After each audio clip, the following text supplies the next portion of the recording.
గత కొన్ని రోజులుగా ఆంధ్రప్రదేశ్లో రాజ్యసభ ఎన్నిక మీద తీవ్ర చర్చ జరుగుతున్న సంగతి మనకు తెలిసిందే. ఇందులో భాగంగా చంద్రబాబు తెలుగుదేశం పార్టీ నుంచి రాజ్యసభ ఎన్నికల్లో పోటీకి నిలబెడతారా లేదా అన్న చర్చ బలంగా సాగింది. ఒకానొక దశలో వైసీపీ నుంచి సుమారు 25 మందికి పైగా తమతో టచ్లో ఉన్నారని, వారంతా టీడీపీకి అనుకూలంగా ఓటు వేస్తారు అనే డైలాగులు తెలుగుదేశం పార్టీ వైపు నుంచి కూడా వినిపించాయి. దీంతో చంద్రబాబు తెర వెనక ఏదైనా మ్యాజిక్ చేయబోతున్నారా అనే చర్చ కూడా వినిపించింది. ఈ సమయంలో స్పీకర్ ఎంట్రీ ఇచ్చారు. పార్టీ మారిన వారి మీద చర్యలకి ఉపక్రమించారు. కారణం ఏదైనా చంద్రబాబు ఈ విషయం మీద క్లారిటీ ఇచ్చేశారు. రాజ్యసభ ఎన్నికల్లో పోటీకి నిలబడట్లేదని స్పష్టం చేశారు. దీంతో చంద్రబాబు వాస్తవాన్ని గ్రహించారు అనే కామెంట్లు వినిపించాయి.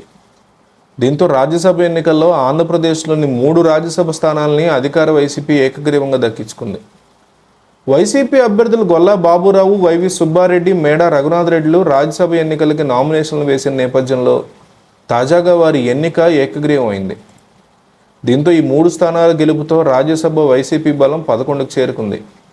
ఈ సమయంలో ఇలా ఏకగ్రీవంగా ఎన్నికైన నూతన రాజ్యసభ సభ్యులకి ఎన్నికల అధికారులు ధృవపత్రాలను అందించారు. కాగా తాజాగా జరిగిన ఎన్నికలతో రాజ్యసభలో తెలుగుదేశం ప్రాతినిధ్యం శూన్యానికి పడిపోయిన సంగతి తెలిసిందే. పార్టీ ఏర్పడిన సుమారు 41 సంవత్సరాల తర్వాత చంద్రబాబు నేతృత్వంలోని రాజ్యసభలో టీడీపీ సభ్యులు లేని పరిస్థితి వచ్చింది. దీంతో ఇది సరికొత్త చరిత్ర, జగన్ కాలర్ ఎగరేస్తున్నారనే కామెంట్లు వినిపిస్తున్నాయి.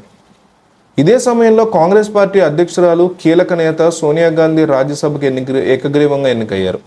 రాయ్బరేలీ స్థానం నుంచి లోక్సభకి 6 సార్లు ఎంపికైన సోనియా గాంధీ తొలిసారి రాజ్యసభలో అడుగుపెట్టబోతున్నారు. సోనియా గాంధీ ఫిబ్రవరి 15 రాజస్థాన్ నుంచి రాజ్యసభ అభ్యర్థిగా నామినేషన్ దాఖలు చేశారు. రాజస్థాన్లోని 10 రాజ్యసభ స్థానాలు ఉండగా కాంగ్రెస్కి 6, బీజేపీ పార్టీకి 4 దక్కాయి.